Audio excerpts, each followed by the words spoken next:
رسوله الكريم أما بعد فأعوذ بالله من الشيطان الرجيم بسم الله الرحمن الرحيم يوم يجمع الله الرسل فيقول ماذا أجبتم قالوا لا علم لنا إنك أنت علام الغيوب إذ قال الله يا عيسى ابن مريم اذكر نعمتي عليك وعلى والدتك إذ أيدتك بروح القدس تكلم الناس في المهد وكهلا وإذ علمتك الكتاب والحكمة والتوراة والإنجيل صدق اللہ العظیم۔ سورۃ المائدہ کی آیت نمبر 108 سے آیت نمبر 110 کے ایک حصے تک تلاوت ہوئی۔ 109 مکمل اور سورہ مائدہ کی آیت نمبر 109 مکمل اور آیت نمبر 110 کا ایک حصہ تلاوت ہوا۔ اس سے پہلے اللہ تبارک و تعالی نے بہت سارے احکامات بیان فرمائے اس سورہ مبارکہ میں۔ ان میں حلت اور حرمت کے مسائل، وضو اور غسل کے مسائل، تیمم، شکار کرنے کے مسائل، دین کی تکمیل اور نعمت کے تمام ہونے کے مسائل، اللہ کا کثرت سے ذکر کرنے کے مسائل اور اللہ کی نعمتوں کے ملنے پر خوشی اور شکرانے کے حکم اور احکامات بیان ہوئے۔ بنی اسرائیل پر جو اللہ کی نعمتیں نازل ہوئیں ان میں سے ایک خاص نعمت ان کے ساتھ عہد و پیمان، اس کا ذکر، پھر بنی اسرائیل کی جفاؤں کا ذکر، اللہ رب العزت کی طرف سے ان کے ساتھ بخشش اور عطاؤں کا ذکر، موسیٰ علیہ السلام کی قوم خاص طور پہ بنی اسرائیل کا وہ حصہ، ان کا وادی طے میں بھٹکنا اور اس سے پہلے حکم جہاد اور حکم جہاد سے انحراف کرنا، پھر آدم علیہ السلام کے 2 بیٹوں کا تذکرہ، بعد ازاں تقوی اختیار کرنے، وسیلہ تلاش کرنے کا حکم، پھر بنی اسرائیل کی طرف حکم کی توجہ کرتے ہوئے یا التفات فرماتے ہوئے کہ اے بنی اسرائیل تورات اور انجیل کو اپنے عمل کے اندر لے کر آؤ، پھر قرآن پاک ماننے والوں کو کہا گیا کہ قرآن کو اپنے عمل میں لے کر آؤ،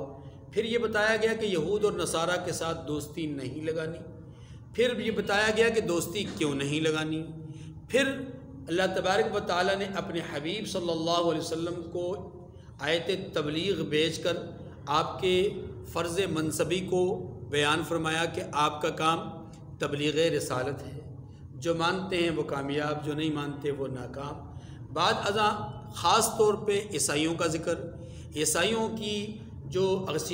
کا جو عقیدہ الوہیت ہے عیسیٰ علیہ السلام کے بارے میں، یا بطور پارٹنر اور بطور شراکت حضرت جبرائیل یا حضرت مریم علیہ السلام کے بارے میں، جس کو عقیدہ تثلیث کہتے ہیں، اس کا ذکر، اس کی تردید اور اس کو بیان کر کے آخر میں یہ بیان کیا انہی مسائل کو بیان کرتے ہوئے کہ نہ حضرت مریم نہ حضرت عیسیٰ دونوں میں سے کوئی بھی الہ نہیں ہے، اور الہ نہ ہونے کی وجہ ان کی مجبوری، معذوری یا اس طرح کی کیفیت کو بیان کیا کہ وہ تو کھانا کھانے والے تھے، ضروریات کے جو ہے وہ محتاج تھے وغیرہ وغیرہ۔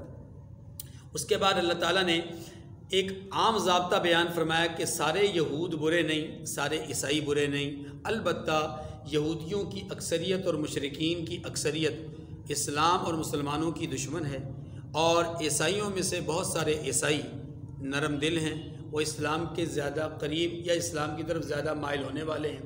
عملاً بھی دنیا میں ہم نے دیکھا کہ عیسائی زیادہ اسلام قبول کرتے ہیں، اگرچہ عیسائیوں کی بھی ایک بہت بڑی تعداد ایسی ہے کہ جنہوں نے ہمیشہ ہی اسلام میں رخنا ڈالنے کے لیے اپنا کردار ادا کیا، مسلمانوں پر ظلم و ستم کیے، خواہ و غرناطہ، اسپین یا اندلس کہیں بھی کوئی واقعات ہوں، ہم ان تمام واقعات کے پیچھے دیکھیں تو ہمیں ہمارا مد مقابل اور فریق مخالف وہ عیسائی ہی نظر آتا ہے، اگرچہ وہ یہودیوں کی آشیرواد پر ایسا کرتا ہے، لیکن اللہ تعالیٰ نے ایک ضابطہ بیان فرمایا کہ کچھ عیسائی ایسے بھی ہیں جو نرم طبیعت ہیں، انہی میں سے جو حبشہ کے لوگ تھے ان کی طرف اشارہ کیا گیا، نجاشی بادشاہ کی طرف اشارہ کیا گیا، ان کے بھیجے ہوئے وفد کی طرف اشارہ کیا گیا، پہلے وفد دوسرے وفد، اور اس کے بعد پھر حلال اور حرام کے متعلق یہ ضابطہ بیان کیا گیا کہ اپنی طرف سے کسی چیز کو حلال نہ بناؤ، اپنی طرف سے کسی چیز کو حرام نہ بناؤ، پھر قسم کے احکامات کو بیان کیا گیا،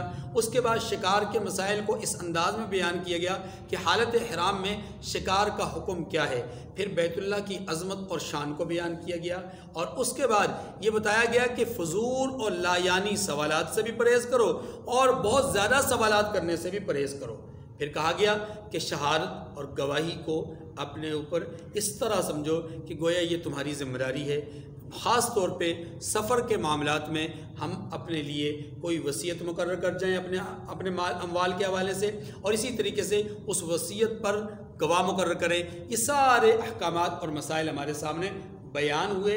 اب ان کے اختتام پر یہاں پر قیامت کے مناظر کو بیان کیا جا رہا ہے۔ قیامت کے کیوں؟ اس لیے کہ ان سارے احکامات پر عمل تب ہو سکتا ہے جب کسی بندے کا یقین بالآخرہ مضبوط ہوگا۔ اگر آخرت پر یقین نہیں تو وہ حلال کو حرام سمجھے گا، حرام کو حلال جانے گا، وہ دیگر احکامات کو پامال کرے گا، اللہ کے حکم سے عدول کرے گا، اور بنی اسرائیل کی طرح اللہ کی دی ہوئی نعمتوں پر شکر ادا کرنے کے بجائے کفران نعمت کرے گا۔ یہ سارے مسائل ہمارے سامنے بیان کر کے آخر میں جو قیامت ہے اس کے احوال کو بیان کیا گیا۔ ٹھیک ہے جی، تو ہم اس ان دو آیات کریمہ کا ترجمہ پڑھتے ہیں، پھر اس کے مطابق بات کرتے ہیں۔ یوم یجمع اللہ الرسل فیقول ماذا اجبتم،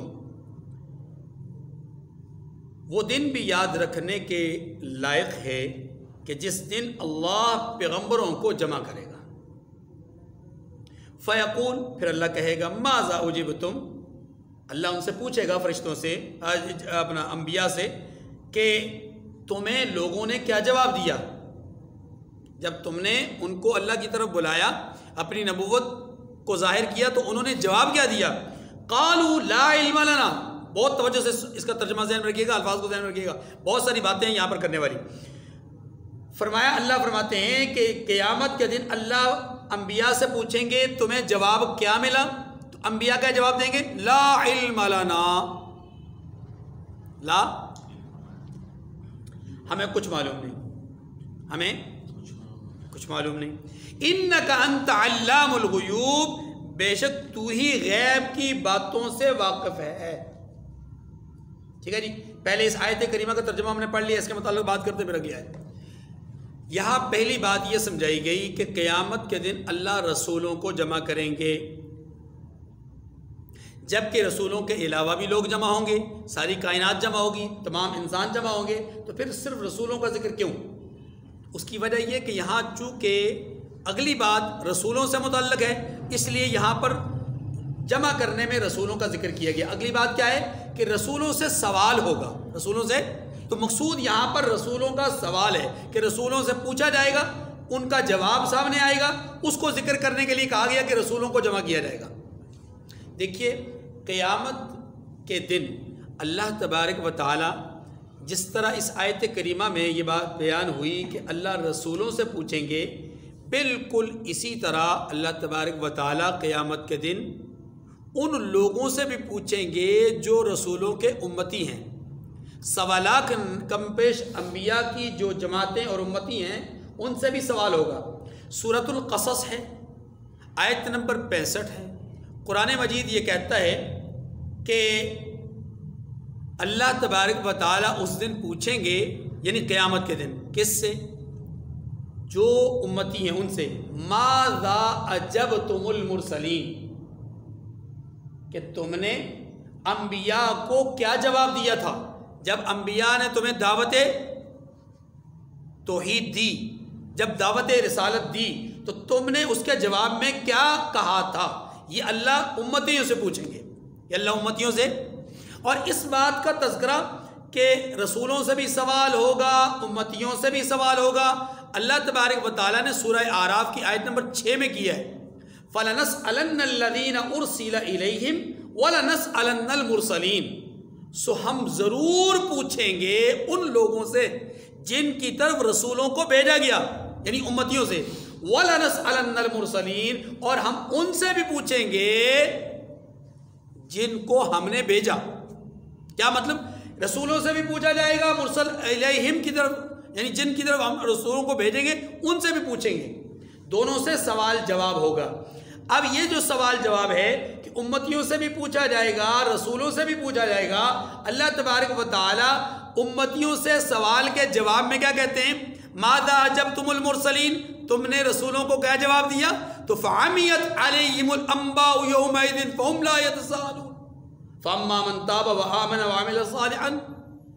اللہ تبارک و تعالی وہاں نقشہ کھینچتے ہیں کہ اس وقت اللہ تبارک و تعالی ان لوگوں میں سے دو گروہ بنا دیں گے، یعنی دو گروہ بنے ہوئے ہوں گے۔ ایک گروہ ان لوگوں کا ہوگا جنہوں نے دنیا میں ایمان قبول کیا، عمل صالح کیا، تو وہ تو ہوں گے کامیاب، وہ تو ہوں گے کامیاب، یعنی کہ وہ درست جواب دیں گے کہ رسولوں نے اپنا پیغام ٹھیک ٹھیک پہنچایا اور ہم نے اس کو سنا، قبول کیا۔ اور جو لوگ اس وقت جواب دیں گے اچھائی کا، وہ جنت میں جائیں گے۔ لیکن بہت سارے لوگ ایسے بھی ہوں گے کہ جنہوں نے دنیا میں رسولوں کو نہیں تسلیم کیا تھا، وہ آخر میں انبیاء کی تعلیمات سے اندھے ہوں گے، لہذا وہ کہیں گے کہ ہمیں انبیاء نے کچھ نہیں بتایا، ہمیں انبیاء نے کچھ نہیں بتایا، جھوٹ بولیں گے، افتراء کریں گے۔ اس وقت حدیث میں آتا ہے، اب حدیث کی بات، حدیث میں آتا ہے کہ اللہ تبارک و تعالی ان امتیوں سے کہیں گے کہ تم یہ جو بات کرتے ہو، کیا تمہارے پاس اس کی کوئی دلیل؟ وہ کہیں گے ہمارے پاس دلیل نہیں، لیکن اے اللہ ہمیں انہوں نے کوئی پیغام نہیں دیا۔ تو پھر اللہ نبیوں سے پوچھیں گے ماذا اجبتم، تمہیں انہوں نے کیا جواب دیا تھا؟ تو اللہ کے پیغمبر جواب دیں گے کہ انہوں نے اس وقت بھی انکار کیا تھا، آج بھی انکار کریں گے۔ تو وہ اس بات پر بھی انکار کریں گے کہ نہیں، ہم نے انکار کیا ہی نہیں۔ تو اللہ کے پیغمبر اس وقت کہیں گے کہ یا اللہ اس معاملے پر ہم ایک امت ہے اسے بطور گواہ پیش کرتے ہیں، اور وہ امت محمدیہ کو گواہ پیش کریں گے۔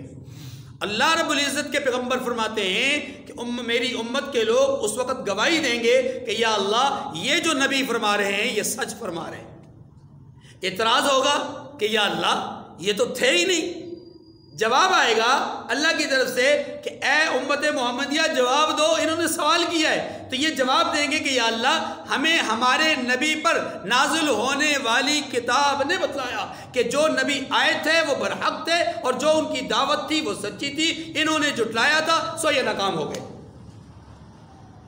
پھر اللہ ان امت محمدیہ پر گواہی کے لیے امت محمدیہ کے نبی، امام الانبیاء، فخر موجودات، سید الاولین والآخرین جناب محمد رسول اللہ صلی اللہ علیہ وسلم سے پوچھیں گے کہ اے محمد صلی اللہ علیہ وسلم آپ کا کیا خیال ہے ان کے بارے میں، اور کیا خیال ہے ان کے بارے میں، یعنی ان گواہی دینے والوں کے بارے میں اور ان انبیاء کے بارے میں کیا خیال ہے؟ تب اللہ کے رسول صلی اللہ علیہ وسلم فرمائیں گے کہ یا اللہ میرے امتی بالکل درست بات کہہ رہے ہیں، یہی بات آپ نے قرآن میں کہی ہے، اور قرآن کی وساطت سے انہوں نے سچ کہا ہے، اور یہ جو جن کی گواہی دے رہے ہیں یعنی انبیاء، وہ اپنے دعوے میں سچے ہیں، وہ اپنے دعوے میں سچے ہیں۔ تو اللہ تبارک و تعالیٰ نے اس چیز کو کہ قیامت کے دن انبیاء گواہ ہوں گے، اس کو قرآن پاک میں اسی سورہ مبارکہ کے اندر بیان کیا ہے، بلکہ اس سے پچھلی صورت میں سورہ النساء میں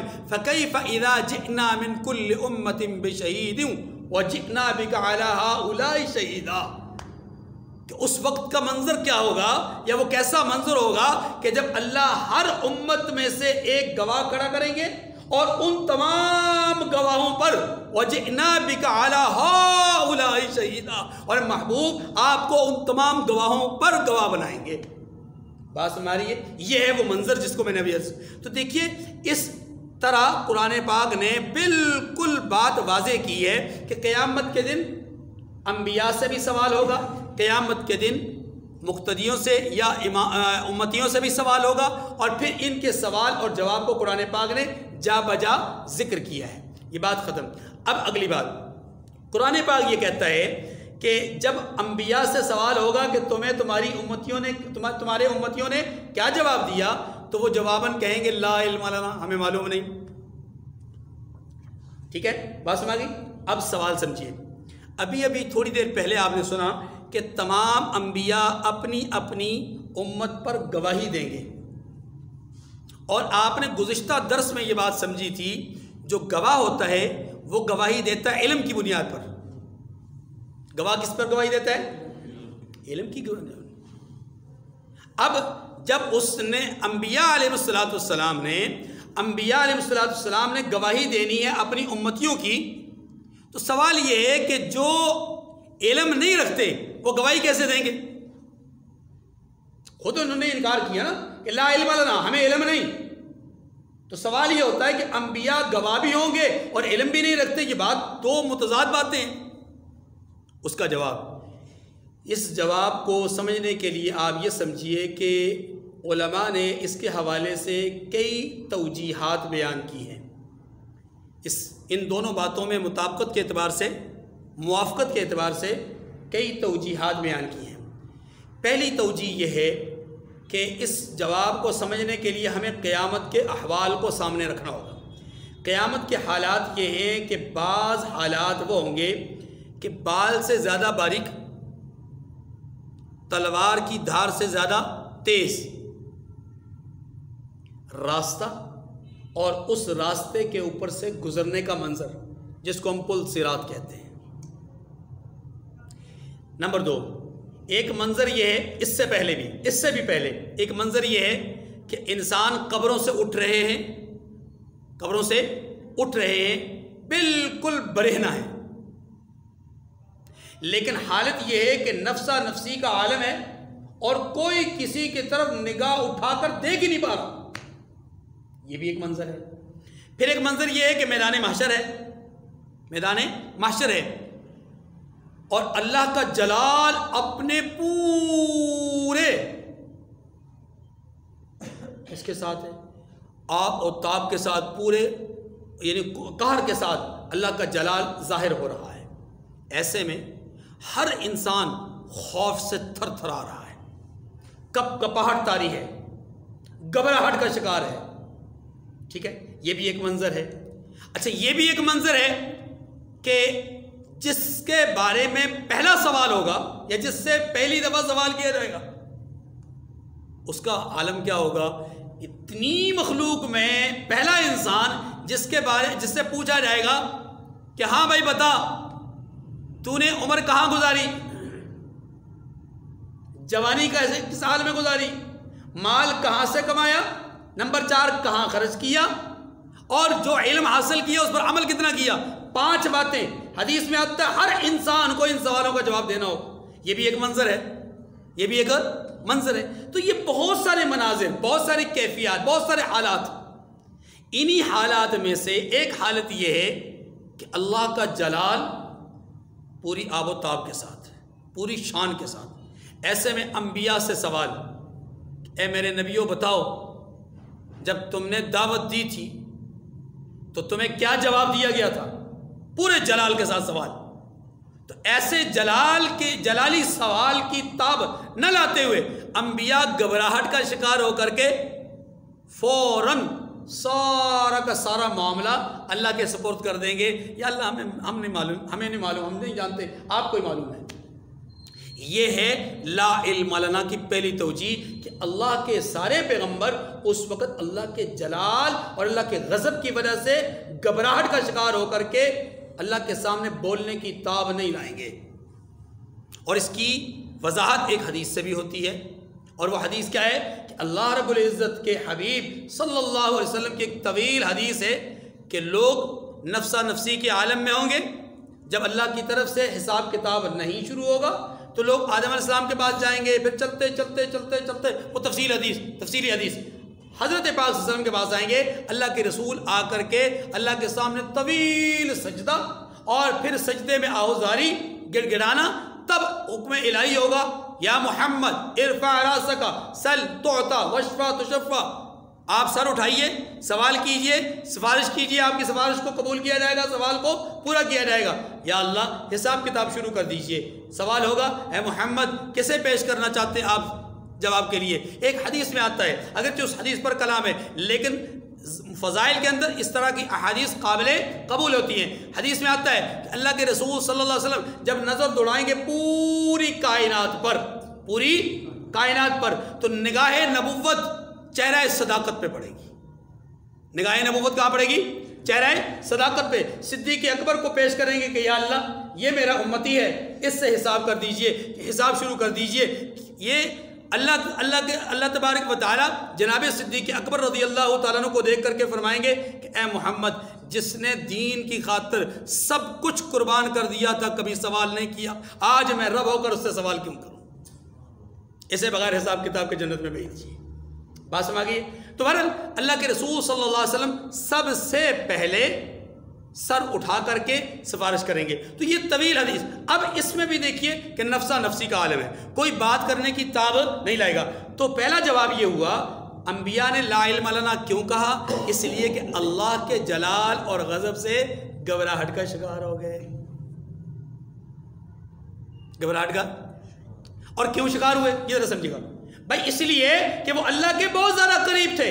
اب اس کو ایک مثال سے سمجھے گا، شاید بات پوری طرح ابھی سمجھ میں نہیں آئی۔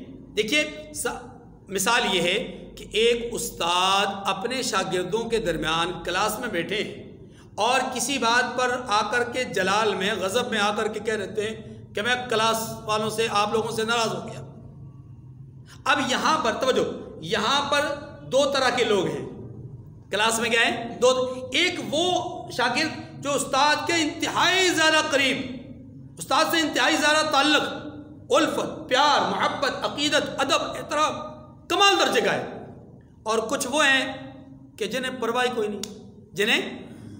کوئی نہیں، وہ سبق میں بھی لاپرواہ ہو کر بیٹھتے ہیں، اب اس بات میں بھی لاپرواہ ہیں، انہیں کوئی فکر نہیں، استاد ناراض ہوتے ہیں، غصہ ہوتے ہیں، کیا ہوتے کیا نہیں۔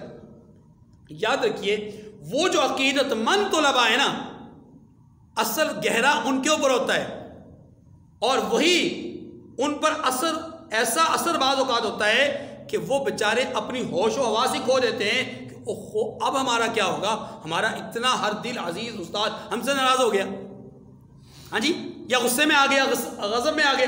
تو جب انبیاء علیہ السلام کے متعلق ہمارا عقیدہ ہے کہ انبیاء سب سے زیادہ رب کے قریب ہیں، تو جب اللہ کا غصہ اور غضب دیکھیں گے تو سب سے زیادہ خائف، خوفزدہ اور گھبراہٹ کا شکار وہی ہوں گے۔ بات سمجھ آ رہی ہے کہ نہیں آ رہی؟ اس لیے وہ اس گھبراہٹ کے عالم میں کہیں گے لا علم لنا، پروردگار ہم کچھ نہیں جانتے، آپ ہی جانتے ہیں سب کچھ۔ ٹھیک ہے، ایک دوسری توجیہ یہ ہے کہ انبیاء علیہ السلام ادب کی خاطر اللہ کے سامنے ادب کی خاطر لا علم لنا کہیں گے۔ یہ ایسے ہی ہے جیسے استاد اپنے شاگردوں سے کوئی مسئلہ پوچھے کہ بیٹا یہ مسئلہ بتاؤ، تو وہ بطور ادب کی خاطر استاد سے کہیں استاد جی آپ ہی بہتر جانتے ہیں، آپ ہی۔ عام صحابہ کرام کا عام معمول بھی یہی تھا کہ جب اللہ کے رسول سوال کرتے تھے تو جواب کیا آتا تھا کہ یا اے اللہ کے رسول اللہ جانتے ہیں یا آپ جانتے ہیں۔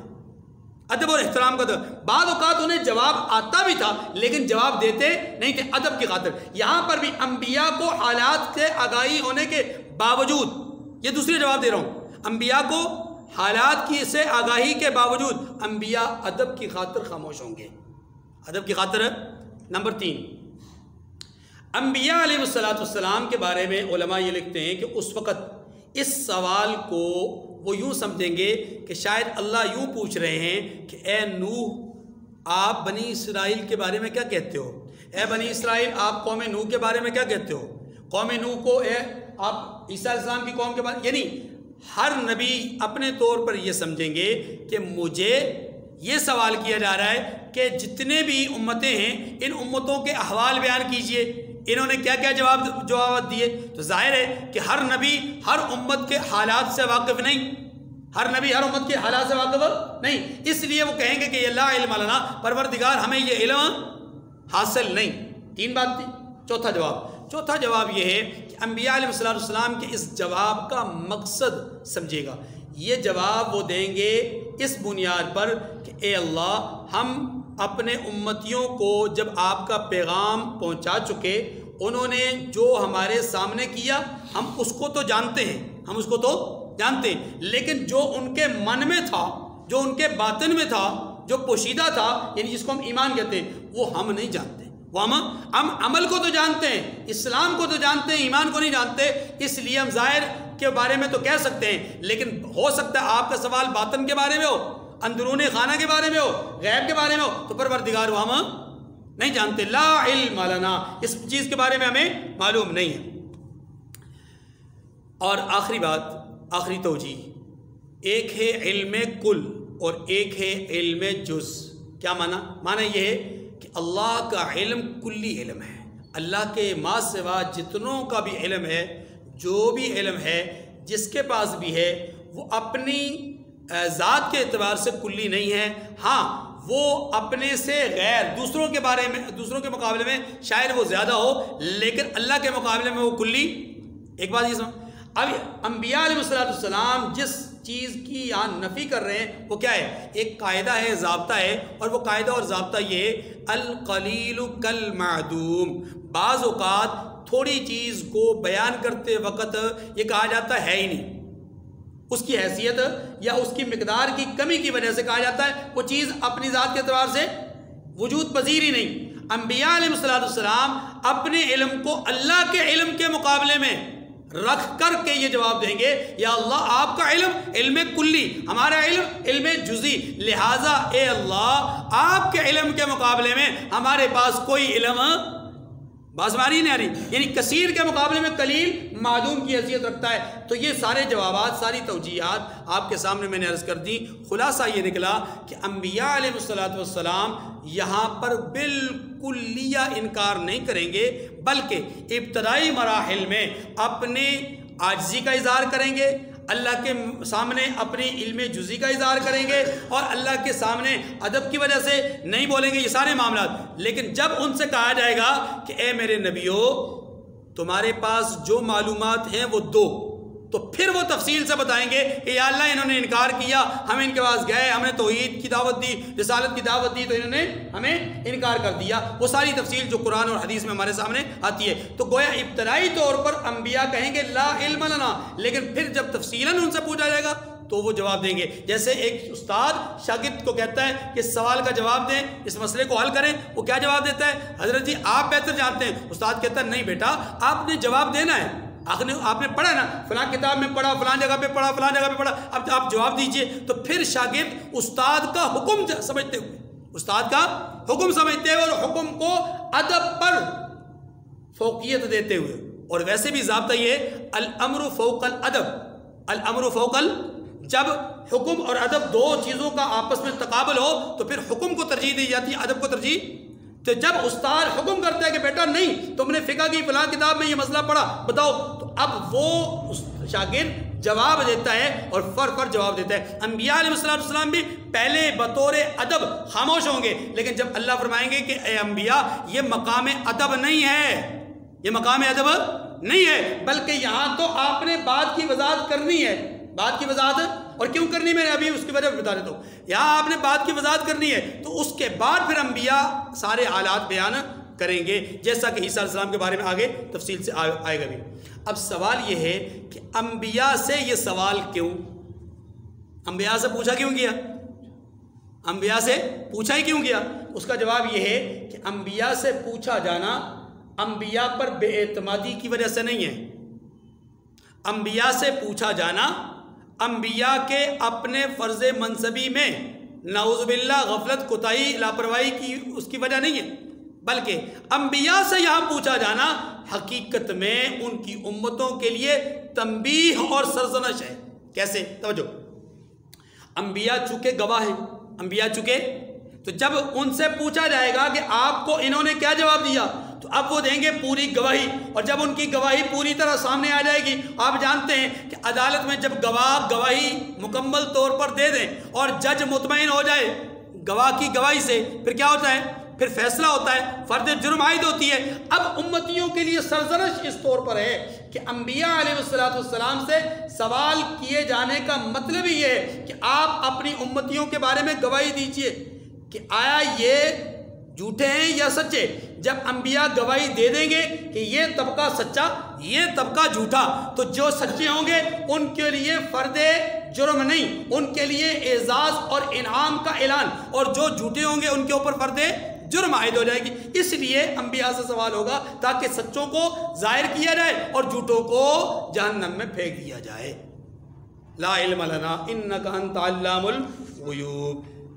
اسی پر اکتفا کرتے ہیں۔ وآخر دعوانا ان الحمد للہ رب العالمین۔